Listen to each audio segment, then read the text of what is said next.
Good morning and welcome to Let's Talk Autism with Shannon and Nancy. I'm Nancy Alspaugh Jackson. And I'm Shannon Penrod, and grateful to be here with you. Grateful to be here with you too. It's a wonderful day. We got a big show. In fact, we normally we start within the news, but we're going to push that back a little bit later because we're so excited that we have Vince Redmond with us via Skype. And for those of you who don't watch the show, we love Vince. Vince is a licensed marriage and family therapist. And he, not only is he that, and that's a fabulous thing, something we need, but Vince started his career as a behavioral therapist, so he understands ABA, which I think is just such a vital thing. And on top of all those things, Vince is the head of Card Family Services, which is all the good and extra things that make sense that families need. So we love having Vince with us on a monthly basis. And so, Vince, thank you for being with us again today. My pleasure. Good morning. Good morning. You're looking all handsome and spiffy there in your plaid. And I asked today, I don't even know if I told you this, Nancy, that I asked if we could talk about resentment. There's all forms of resentment, though, on all sides. Which kind of resentment? Well, I just think that there's so much resentment when you have a child with autism, right? You know, there's resentment for the fund holders who don't, give the money up. We walk around with a lot of resentment for that. Right. I think sometimes there's resentment. I think there's always resentment in a relationship, whether it's loving relationship, any kind of spousal relationship. I don't mean to say just husband and wife, all spousal relationships. And I think sometimes I'm going through a thing right now where my kid resents me. Right. I'm going through that. Right. And I think sometimes we resent the whole thing, right? We resent having to be autism parents. Right. We see other people with typical children and we resent them because they have an easy life. Absolutely.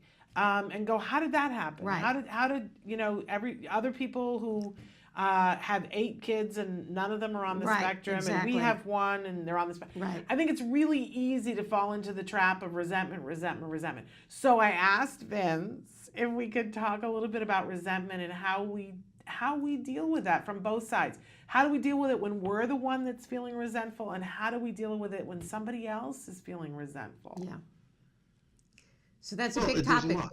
Yeah, that's a lot. Where do you want to dig in there? That's a very open-ended topic. I mean, there's a lot to. I mean, and the first thing to understand is part of that is very reasonable and very understanding and very normal to be able to, or to feel the resentment and to feel those feelings, because, like you said, there's a lot of things that happen. Either it be the relationship between the parents and the child, or it be a parent and a parent, or it be a parent and another loved one, a grandparent, an aunt, an uncle, what have you, or again, like you were saying, extending it to neighbors, friends, and colleagues.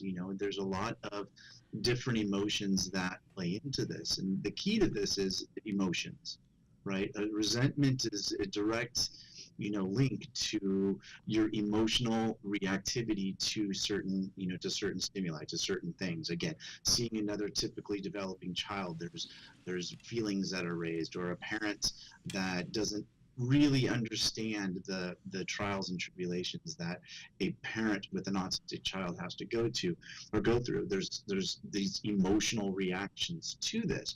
And so the key to resentment is 2 things. One is understanding it and where it comes from, and then 2, how to mediate it, how to cope with it. You can't make it go away. It's not something where there's a magic intervention that you won't feel any resentment. It's a very natural and a very appropriate emotion to have. So how do we cope with it so that we can make it functional? How can we cope with it so that it doesn't impede on our life? And by understanding it and being able to cope with it, then we're able to encapsulate it so that it doesn't ruin relationships, it doesn't ruin any interventions that we're doing, it doesn't ruin your happiness overall. And so one of the things that jumps out at me, because I always want to have a resentment-ectomy. Like, I just want to be able to cut it. I want to go to somebody and have it cut off and removed like a mole that we don't like. Yeah. You know what I mean? And just so you're saying that's not a possibility. that we've got to accept that it's there. But then, Vince, I am not good at moving it into something that's productive.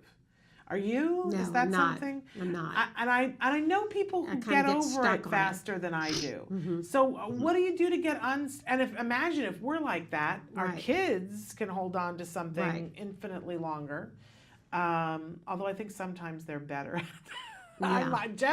Jem gets mad about something and holds a resentment about something, but it appears to go away, and then it'll pop its ugly head up every once in a while. So how do you move? Yeah. How do we move past it? How do we move through it? And the funny thing is, that's not just Jem. That's all of us, Yeah. right? All of us will have resentment, and then we'll push it down, or we get busy and with work and school and all the things that we do, and then all of a sudden, boom, it comes right back up, and we don't know where it came from. Well, it's because it wasn't thought through. It wasn't processed through yet. And what you were saying, Shannon, that's actually what we do want to do. We do want to have interventions to where we can take the emotion from here and get it to here, right? When we can get it into our mind, we can reason and logic through things, understand things, right? And that's why I had paired it into the two things of understanding and coping. Because when we can get the emotional reactivity to our minds in a calm state, we're able to then understand and reason that this it isn't something to be upset about, or this isn't something that they might have done to us on purpose, right? Again, we're resentful of maybe another experience that someone else is experiencing. It's not a purposeful act on us, even though we still feel that feeling. So what we need to do is come up with different exercises, which I know it changes per person, but different things to help calm ourselves, reduce our anxieties, reduce our emotional reactivity, so that we can then get it to reason. We can get it to where we can think through things. And then as soon as we process it, we're able to move on. We're able to do other things.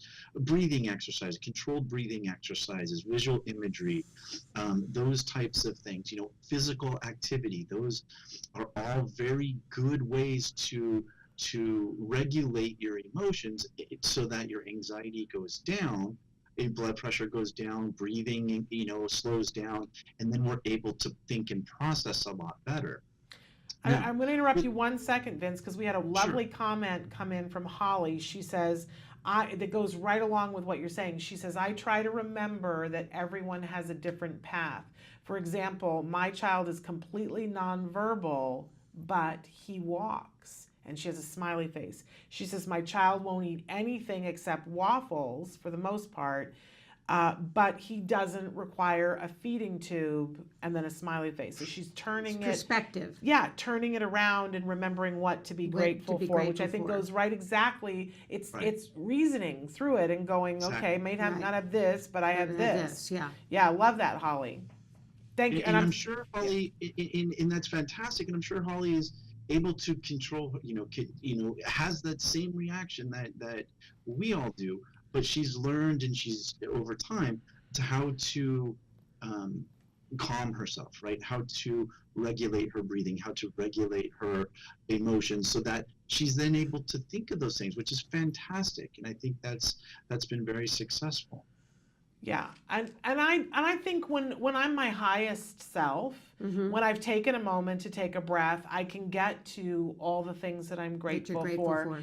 But sometimes I'm not my highest self, and sometimes I would like to teach this more to my child too, to deal with it. But you can't give away what you don't have. No. Right? So in the moment, maybe some, as you were saying, Vince, some breathing exercises to get us calm enough so that we can get to this moment, to our highest self. It seems as though gratitude is almost the opposite of resentment. Right. Yeah, Right. no, that's true. That's true. And again, everyone's different. Everyone, there's different techniques and things that can be used for everything. But one of the real basic breathing techniques is making sure that we have elongated breaths through our nose and out our mouth. So we expand our lungs to full capacity slowly and exhale slowly. And if we do that 7 times, we're able to start bringing down our blood pressure, our breathing rate, and we're able to ebb kind of that emotional overreactivity that we feel, right? Either it be excitement, it could be anger, it could be resentment, it could be jealousy, it could be any emotion. Again, it's just an emotional response. And what it does is it helps calm us so that we're able to use reason and logic a lot better. And then what happens then? Then we have to think through the situation, because every situation is different. Using Holly's example, he only eats waffles, but he's not on a feeding tube, which I'm very grateful, and he's very happy when he eats his waffles. That's a good, a replacement thought to be able to think, because it makes her realize, or makes her feel more comfortable in where they are, not only in their program, but where they are, in life. It kind of reminds me of the Byron Katie thing that she calls the work. It's a 5-step process where you find whatever the belief is that's really kicking your can, and then you have to ask yourself through a series of steps, is it true? And if it is true, is the opposite true? And that always, when I remember to do that, I find that the opposite is almost always true. So what does that mean? So for Give me an instance, example. okay, Is the so for opposite an true? example, I might say to myself, my husband has more free time than I do. Okay. And I can get resentful about that. He has more free time than I do. And so then I have to ask myself, is that true? Well, right out the gate, I'm like, well, I don't really know if it's true. Right. And so is the opposite true? I have more free time than my husband. Well, you know what? Sometimes I do. Mm-hmm. So it's not this black and white thing Right. already. Right. And then I have to dissect it a little bit more. And what I frequently find is, well, I'm really grateful that my husband has the free time that he does. Right. And the reason why I don't have as much free time as he has sometimes are things that I've chosen to do. Yes. It wasn't that he took my free Forced it time on away. you. Right. It's not I attributable chose, and you know why I chose it? Because it was something I wanted to do. to him. Mm-hmm. So why am I resentful at him that he has more free time? So by the end of it, I'm like, oh, what a great guy he is. But I started with, he has more free time than I do. Right, right. Who's running this show? I turn it, my inner shrew starts to visit. So, but I kind of love the idea of turning whatever the thought is on its head. Yeah. Which it reminds me of what exactly you're talking about, Vince. Yeah. If we can pivot here for a second, we've had a question come in from a viewer that doesn't quite have to do with this, but I think you'd be a great person to answer it. Are you game, Sure. Vince? So Sure. Karen has written in and said, just had my 6-year-old diagnosed with ASD and ADHD combined. What is the next step? Who do I speak to next? She says, totally in limbo. Plus, we are newcomers to Canada. And I don't know whether she's come to Canada from the United States or someplace else, but you talk to a lot of parents. What would you advise to be the next step if they've just been diagnosed with ASD and ADHD combined? Yeah, and that's difficult because, again, it's a different country and different, medical systems and so forth. My first instinct is to go to their pediatrician and ask for, any referrals. I know, referrals to specialists that specialize in ADHD and or autism. Ask, if they're aware of any ABA treatment centers, ABA, treatment programs that are around them. And see where, what resources they might have, as well as looking at the medical system. I know it's a national system, but to see where, what ABA services are around. It might take some research. It might take some, some time. But I'm pretty sure now with the internet and the medical professionals, there should be, some referrals and resources to either direct services or to at least to a liaison that might be able to know where those services are. I know, like here in California, would be a regional center or something like that. So I'm confident that there would be some liaison that would know those. But the question is, or not question, but I think the first thing is asking those direct questions, asking directly about ABA services, asking directly about ABA programs or centers that might be around specifically to work with their child, because as we know, ABA is the only scientifically proven treatment for autism. So that would be my first direct question for the doctors. And if they don't know that, then I would ask them if they at least know who to contact that would be able to know those resources in her Providence or in her area. Okay. Yeah, Okay. ABA is the name of the game, Right. best place to start. Yeah. I know that in Canada they have ABA services, and the difficulty, because we've covered it in the news stories, is getting diagnosed. So the fact that you've already got a diagnosis is going to put you ahead of the game. But you're going to have Absolutely. there are waiting lists for the diagnosis, and then waiting lists. So to get the ABA, you're going to have to get on the waiting list as soon as you possibly can. Now I know that there has been some discussion. Well, in the meantime, while she's waiting, and this is just prompted by what's on the desk there, yes, is skills. So in between that, if there is a wait list, she can, definitely look at getting a subscription to skills and maybe even starting some of the assessments so that she can see, what developmental areas, strengths, and weaknesses her child might have. Because again, as a parent, we don't know as much as we think we know about our kids until there's an actual assessment where we can see the exact strengths and weaknesses and where they are. So then maybe she could even start doing some lessons and things with her child while that wheel is rolling, while she's on a waiting list, because you don't want any kid in family, again, I always look at the full family, sitting on a waiting list, just waiting. Right. We have different opportunities for them to at least start not only their education, but possibly some treatment while they're waiting. Okay. and the Very time good. spent doing the assessment is going to serve you for the next however many years. Believe me, it's time well spent. But Vince, this is a great question for you, because I'm always unclear about when a family is going to start, whether to send them to IBT first or send them to skills first. Do you think skills is the better place to start? Well, it's the apple or the chicken or the egg, really. Yeah. I think you're gonna need both. For me, I would first start with the assessment. I would get the skills account. I would start with the assessment, so then I'm knowledgeable in where they are developmentally. Then they can go, then be able to contact IBT, the Institute for Behavioral Training, and be able to start taking some of their resources, some of their trainings, so that I could better understand how to implement ABA. What is ABA? What is, a behavior modification plan? What is, a function of a behavior? And those kind of more intricate technical, details on how to apply, the lessons. But, for me, I would want to understand my child, understand their development, understand their weaknesses, understand where their needs are, and then be able to plug in the services and or treatments at that point. Absolutely. So for everybody to take a second here, Skills, which is an online tool that anybody can have access to. It's a subscription based. You can do a 14-day free trial.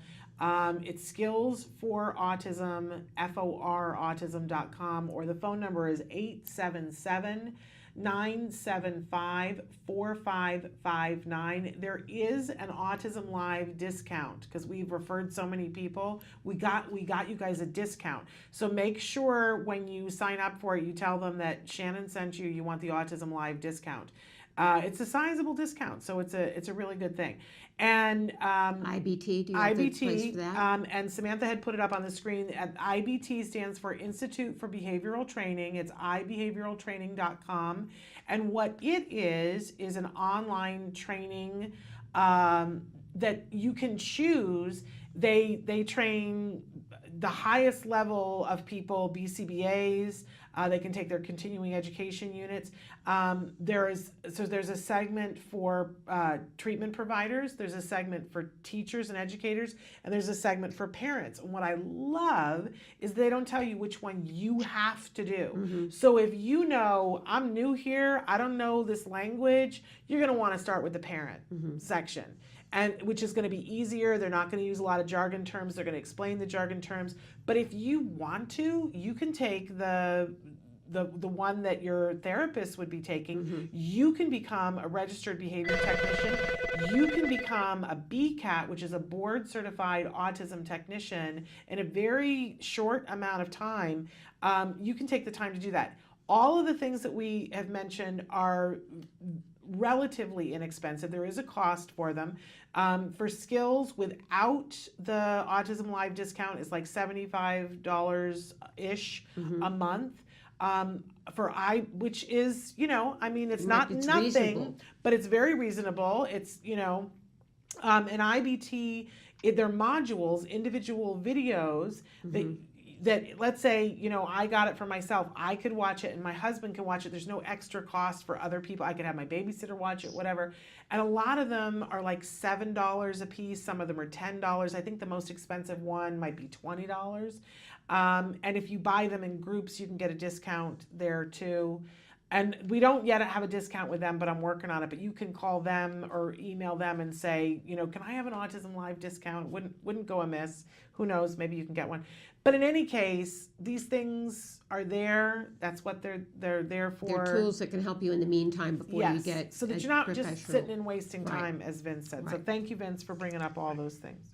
Thank you, Vince, for joining us today and No problem. going over My these topics. We're a little bit better on resentment. We're going to That's flip a good it. refresher course. Yeah. To remind ourselves that we don't have to be stuck in the moment. No, we don't. That we could turn around. So thank you always, Vince. We also, if you are a card client, at some point on your journey, you will connect with Vince because, as I said before, he is the director of the Card Family Services. Anything you want to say about that, Vince, that you want people to know that Card Family Services does? Just the first thing that just popped in mind was I'll actually be in the San Diego area offices on February 8th and 9th. So if there's any families that would like to meet with me and set up an individual meeting, please reach out to the office and we can schedule that. And again, any of the card families, we're here as a resource to you guys for anything, either it be finding resources in the community, talking through things, helping any concerns or questions you might have about programming and or how to continue to build relationships with your local office. So if there's any need that you guys have, we're here to help.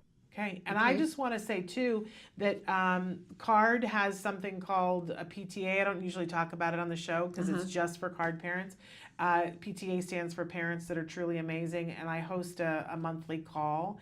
And a lot of times we have guests, and in February our guest is Vince Redmond. So if you're a CARD parent, and if you haven't already been on a CARD PTA call, email me and let's get you on the call, and Vince will be our guest for the month of February. And Vince, we're deeply appreciative for you for doing that. No problem. All right. Have a great rest of the week, All right, you ladies. too. I look forward to seeing you soon. Thanks for being thanks, with us. Vince. Bye-bye. So a couple of things that we're going to be covering for okay. In the News. I added one this morning because once again, the bleach story has reared its ugly head. Yes. This when time did this in come back?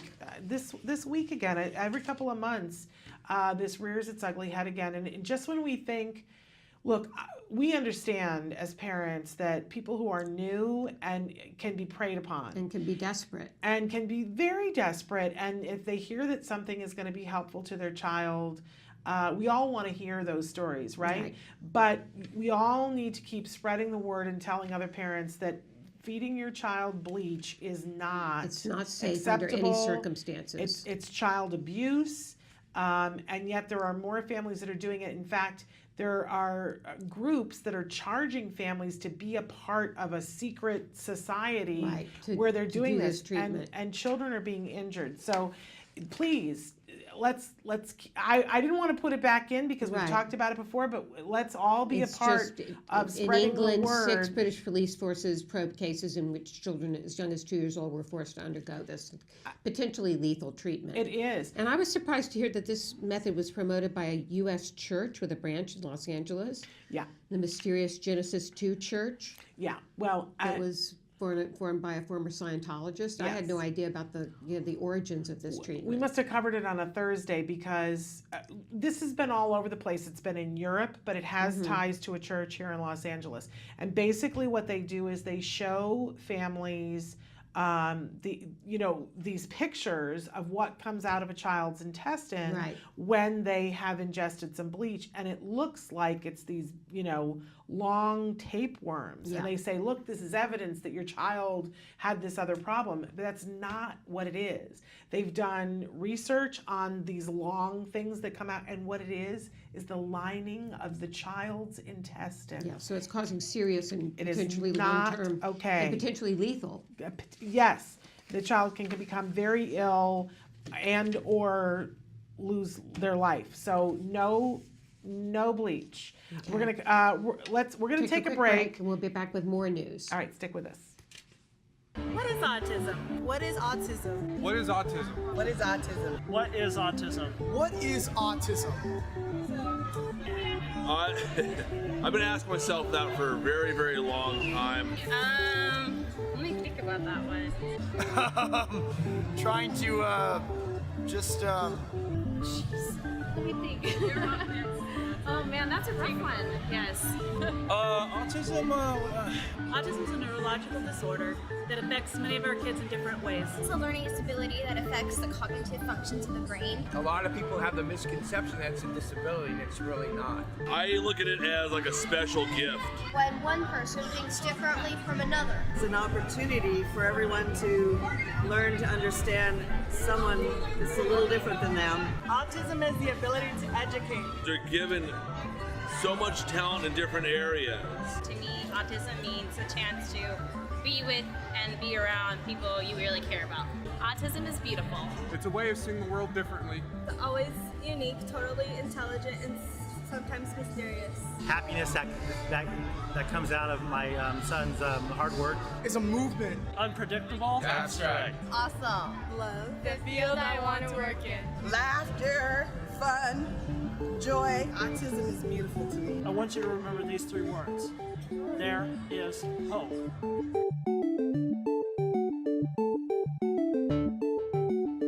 And we're back with Let's Talk Autism, and we have some more in the news stories. This is an interesting story that researchers at Oregon State University have found a way to use zebrafish to create a model for studying autism. That the zebrafish are useful because they develop in 5 days. They have similar DNA to humans. Isn't that interesting? Yeah, they've used them for other research, for other diseases. And so in as little as 5 days, they can have a model in which they can create an environment in which the fish then displays autistic tendencies, and then they can try out treatments on it. And they're hoping that it's going to lead to a future chemical and environmental interaction that will help with autism. And we just last week on the show, we had Dave Humphrey back talking about the fact that the EPA has come out with a big paper saying that autism is at least 60% environmental. That okay, there is a genetic component, but that the environment It's the trigger. is the bigger aspect of it. And if you think about it, we have infinitely more control if we decided to over environmental factors. So this is a very interesting thing.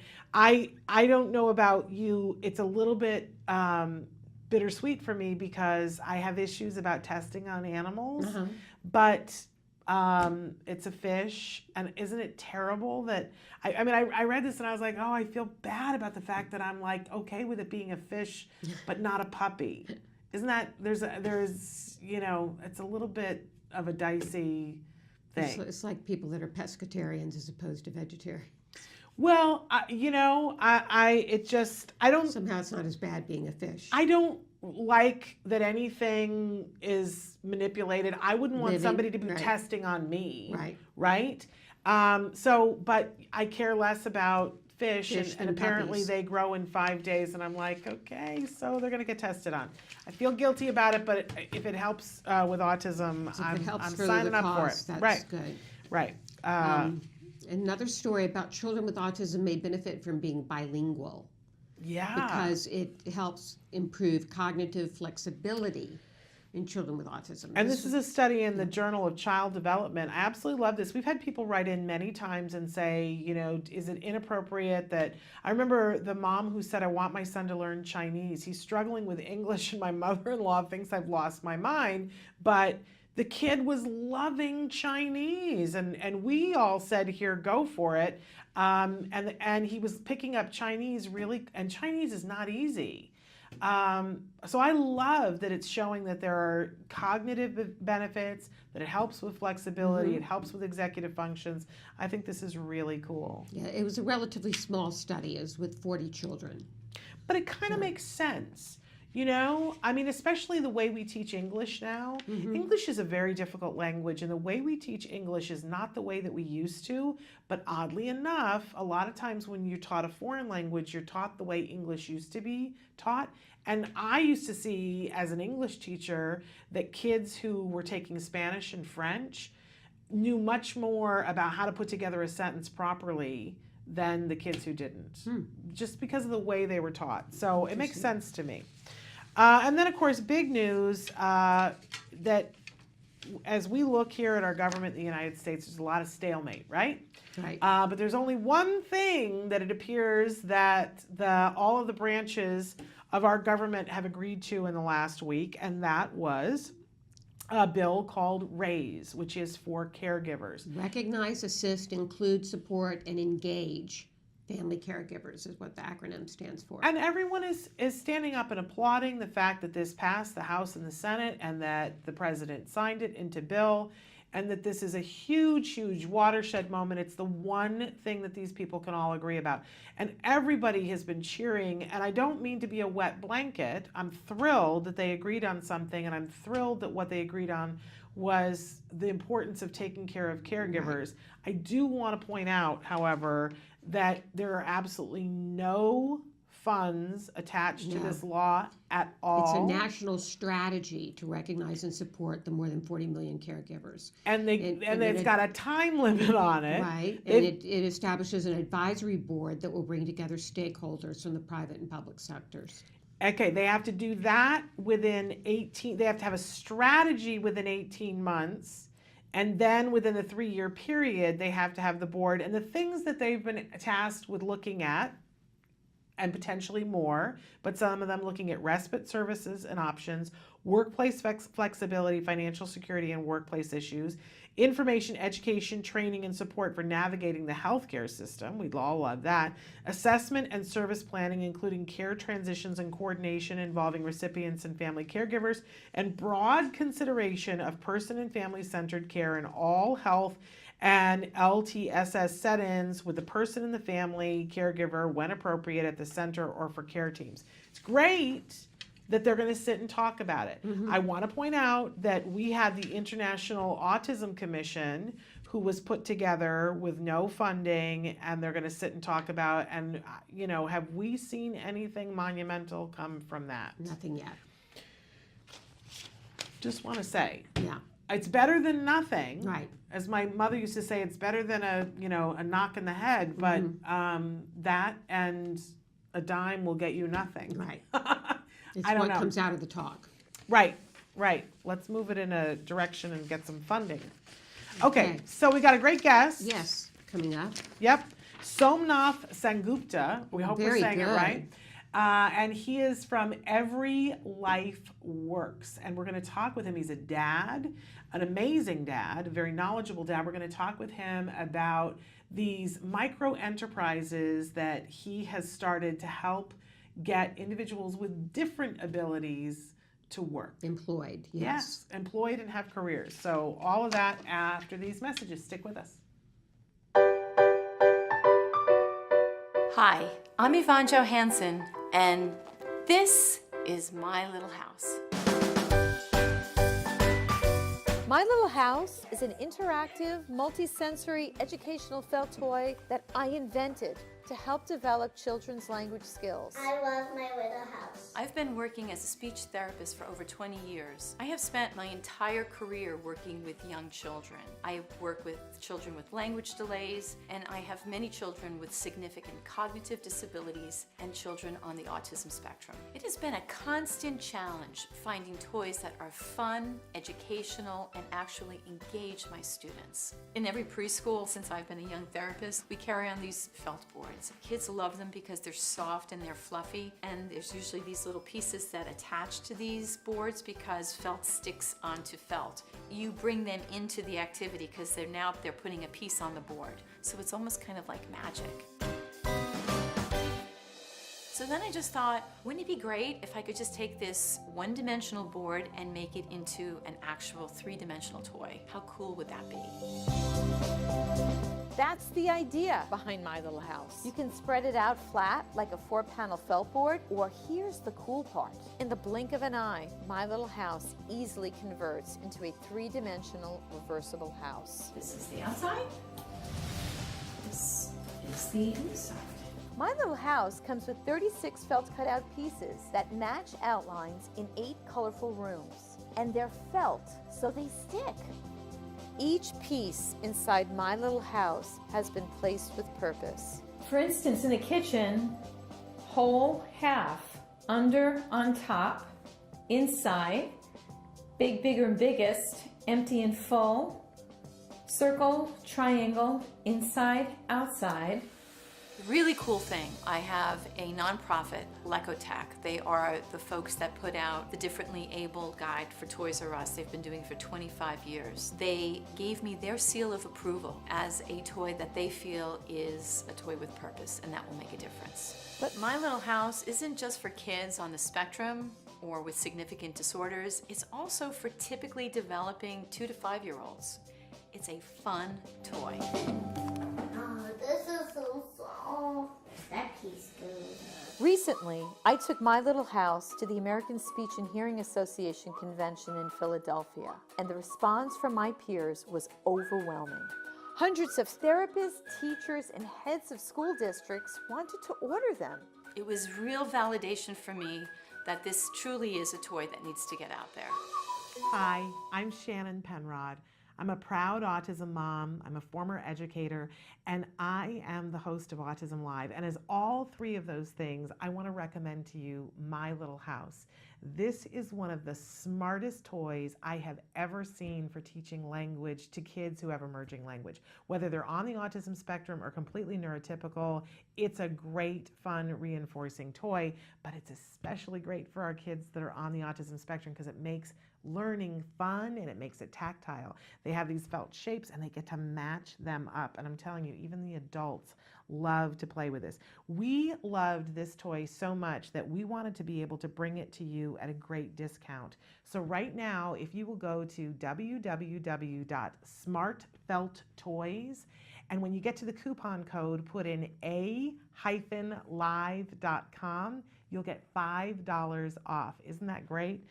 So I want to encourage you, go and get My Little House for all the kiddos in your life.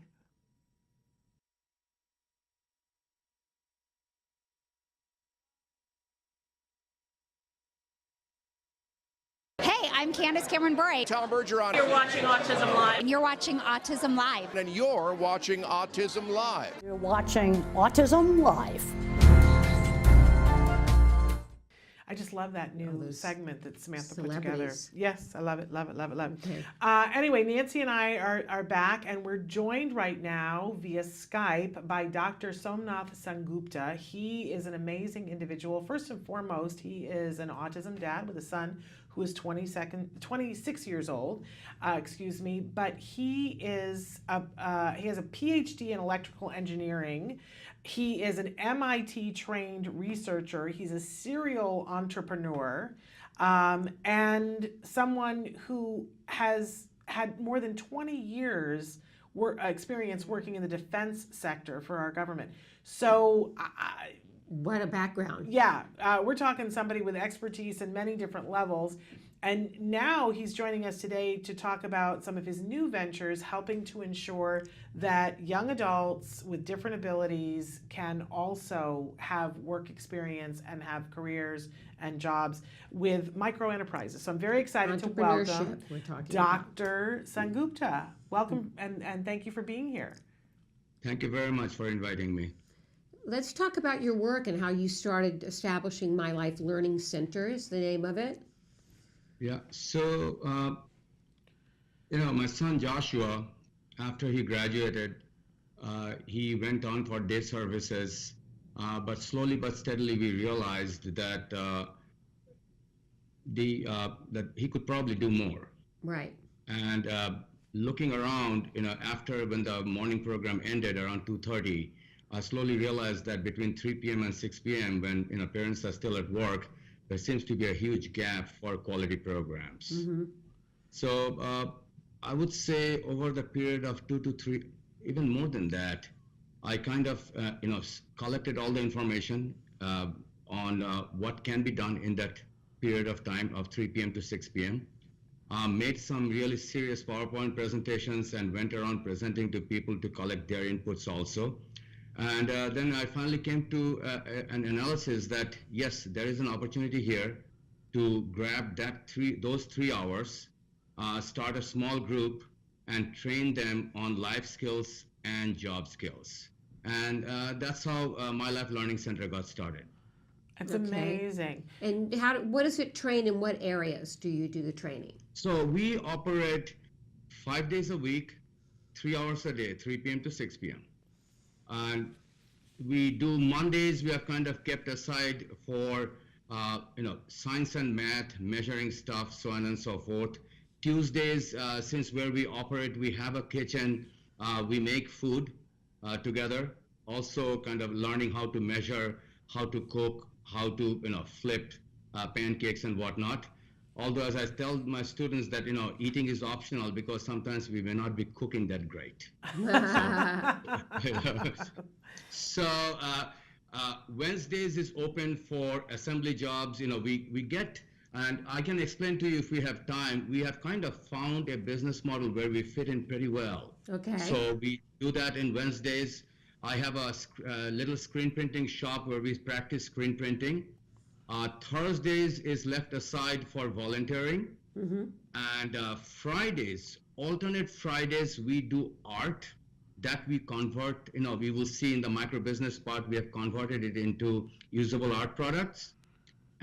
But the other Fridays, we have just started volunteering at an alpaca farm, and the students love it. I bet.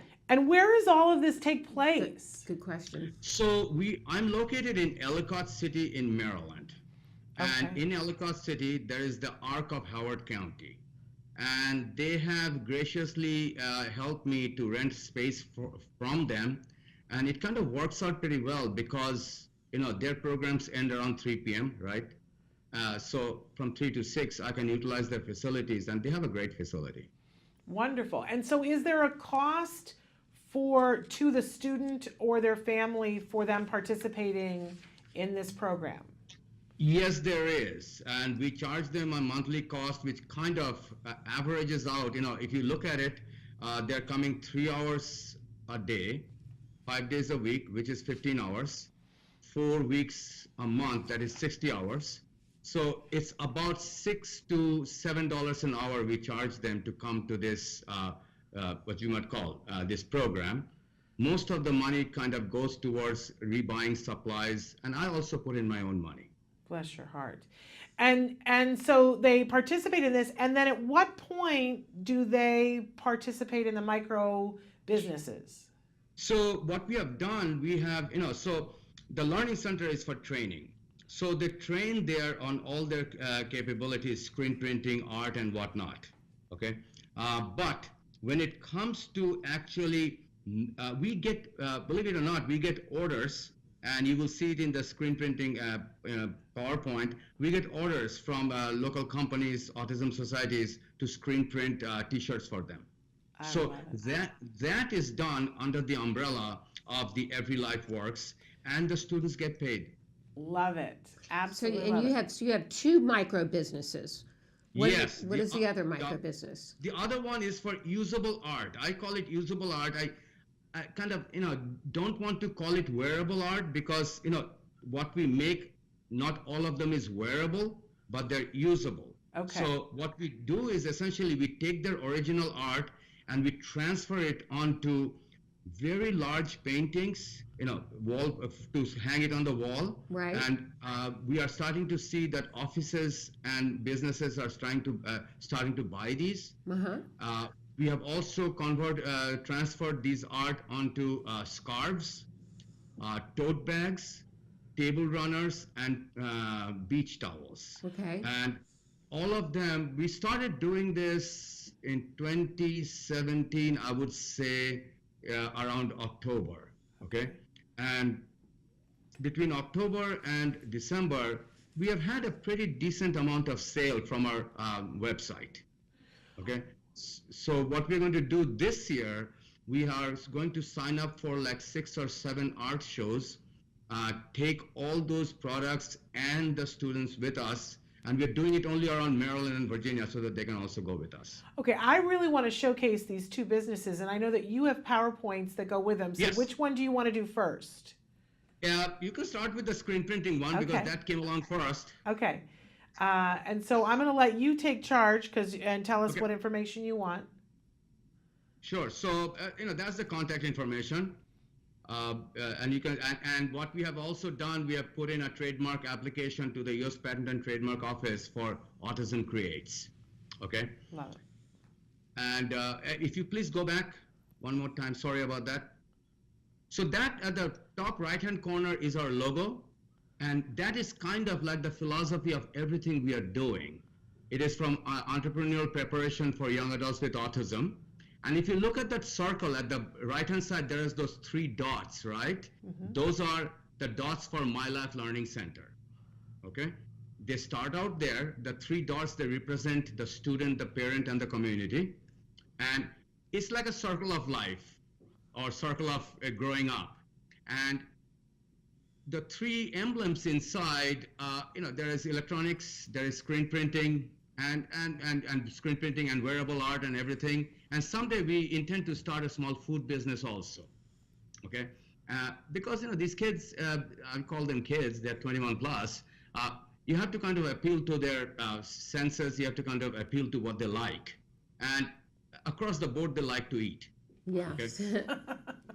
So, and also, but if you look at the food business, if you really do it in a small scale, it has 3 shifts, right? One is the prep, one is the actual community interaction to serve it, and then the cleaning.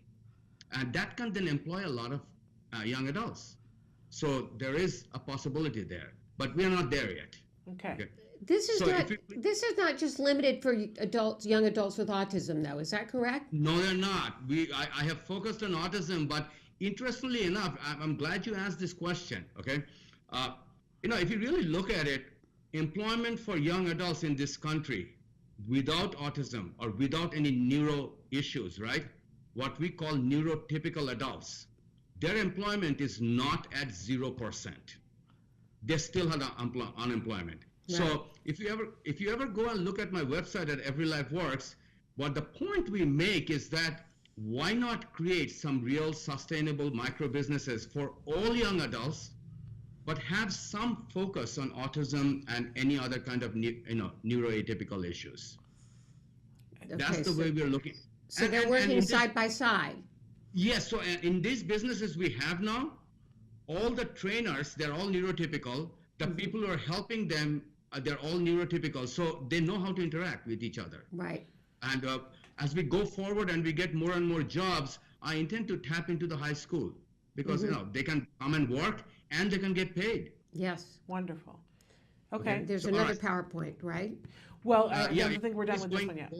Okay, so that chart kind of tells you the whole philosophy we just talked about, the approach of employee ownership. All right, so next one, screen printing micro business. We do pretty high quality product. We stay only with water-based inks because they are eco-friendly, and it supports their employment, and they learn some sustainable skills. Next chart. These are some pictures, okay, of the and you know the screen printing facility. We own it, so they can practice anytime they want. And what I also do as part of my commitment to the local autism society, when we do any kind of work for them, we also try to do an open house so that anybody can come and kind of get their hands dirty. It's lovely. Okay. These are this is like 101 shameless marketing of my local. But anyway, if you can please move on. Absolutely. Okay. Okay, so customer directed products. So if you go to the next slide, these are some of the things we have done. Autism Society to the left. Then in the middle, there's a real estate company. The guy just started his company. He asked me to make some polo shirts, Kennedy Krieger tote bags. And believe it or not, for a company who was actually sponsoring some events with the Army Research Lab, they wanted some neckties done. So we did that for them also. And is it competitive pricing? Yes, it is competitive pricing, but there's a but there. I do let people know up front that these young adults, they are getting paid way above the minimum wage of the state of Maryland. $15 an hour, that's what I pay them for any amount of time they spend screen printing. Okay? I love hearing that. That was going to be one of my next questions. So there is an impact on the cost for that, right? Yeah. And I let the customers know right up front that if you're really looking for, cut price, I don't care what the quality is, I am probably not your person. Okay. But if you're looking for good quality work and you have impacted somebody's life, maybe you should talk to me. Okay. Love it. Okay. We're running out of time, so onward. Okay, so these are all the charts we have done. Anyway. They're beautiful. DC Public School, okay. And these are, typical. This kind of shows my Defense Department background, right? You do a PowerPoint, and at the back you put your customers. But those are the different people in there, and then the customer feedback. I just put it in. Those are also on the website because we do go back and ask them if they have any problem or not. Because since we are not in it to become a humongous screen printing business. If there's any problem with the product, please let us know and we'll fix it. But the most important thing, again, where do they go? If somebody's watching and says, look, I got to get some t-shirts soon, where do they go to connect with you?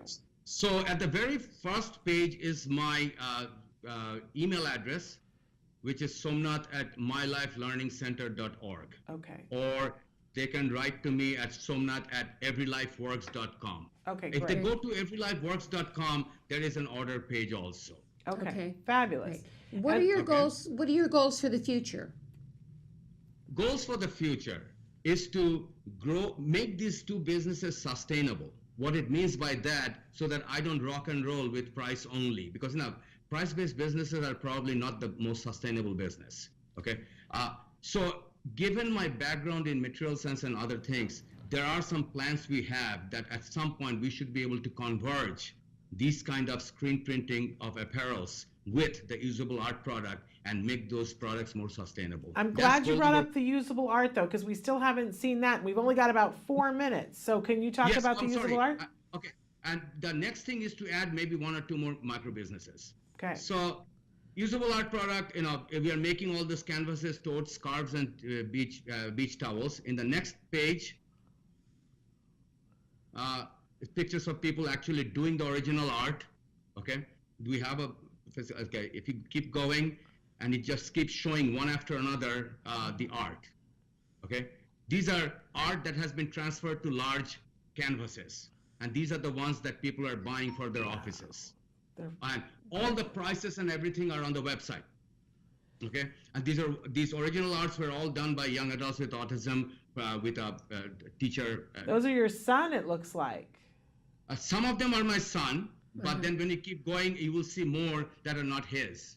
Wow, they're beautiful. They are. These are not his. Okay, so that's his. I love the bags. Here are the tote bags. Some of them were done by him. Some of them, not some of them. Of the 4 of them, there are 3 done by other adults, 1 done by him.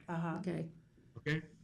And these are the scarves, and I can tell you the one to the left, we have been sold out of that for a while now. Right.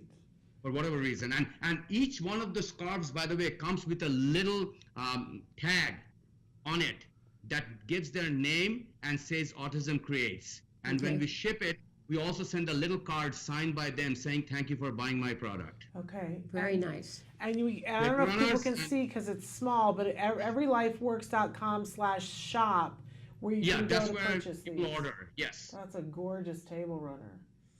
And then these are the beach towels. Okay, I've got a question for you. So if I've got a kid who is really fabulous at art, because Nancy's child, I'm telling you, is amazing, and she's got a piece of art that she wants transferred to bags or to scarves, can you do that? Send it to me. Okay. Send me the picture. Okay. And then what we can do some mock-ups and other things to show you what it will look like. And then once you like it, then we can get it done. Because I think, parents might be interested. Not only is the stuff that you already have gorgeous, but they might have things that they would like to see printed as well. Mm-hmm. I don't know if it's cost effective to do a short run of but to be able to give to your teachers gifts of that your son. Oh my goodness, that's a very exciting thing. Okay, all right. So what else did you want to tell us, Dr. So that's what we are doing. One thing I do want to get out of this, this discussion is that if people have ideas for micro businesses, I would like to know. Okay. Well, I absolutely love that. And it doesn't matter which part of the country you're in. We can do a pilot run to see if it will work. And any micro business is transferable at any part of the country. So that's not an issue. And this is something that you've already proven you're good at. And if somebody doesn't quite know how to do it, you're willing to help them to make that happen? I will help anybody anywhere possible because I don't believe that the conventional route of getting interviewed, so on and so forth, is the best route yet for these young adults to be employed. Yeah. That's number one. And number two, since ownership creates wealth, why not try it for them and the other young adults also? I love that. How many young adults are you employing right now and other adults? Right now, of my own, I have 5.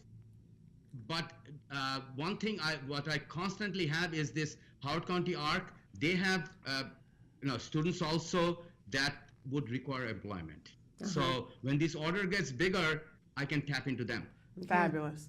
Thank you so much for the work that you're doing and for taking the time to be with us. This is we the want to way to the encourage future. people to shop. Yes, please shop. And if you're interested in micro business and have some ideas, please contact the doctor. Thank you so much for being with us.